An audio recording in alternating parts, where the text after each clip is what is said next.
حب التصوير خلى الناس ما بقى تشعر، يعني ما بقى في إحساس حتى هو عم يطلب الصورة، إحساس بالوقت المناسب، إحساس بشعور غيره. هيدي اللقطة من مباراة الأهلي بعد ما تريزيجيه، يعني خلال محاولة تريزيجيه معرفة نتيجة الزمالك وخسارة الدوري. شوفوا اللي كان عم يتعرض له، شوفوا كم واحد داخل أرض الملعب حاول يتصور معه، وهو بعده مصر يسأل إنه شو عمل الزمالك، لدرجة قال له لواحد إنه خلص خسرت الدوري وأنت بدك صورة. أولاً اللي موجود بالملعب مفترض يكون عنده مسؤوليات.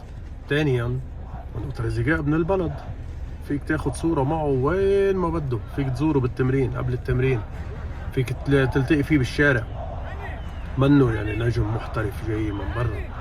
ثالثاً طب احترم مشاعره إنه زعلان، احترم مشاعره انه خسران الدوري وهو قائد فريق كبير وكان عنده امل ولو بسيط بالمباراة الاخيرة وكل هالتفاصيل. يعني هو عم بيحاول يعرف نتيجة الزمالك وبيراميدز وانت همك السيلفي، لا وعم تكمشوا رح تحط ايدك عليه.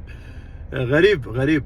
ما يعني عن جد نحن بشكل عام مفترض نعرف حريتنا وين بتتوقف. صرنا أنا ماني مع تكبر اللاعبين، لكن بنفس الوقت عندهم حرية لازم نحترمها.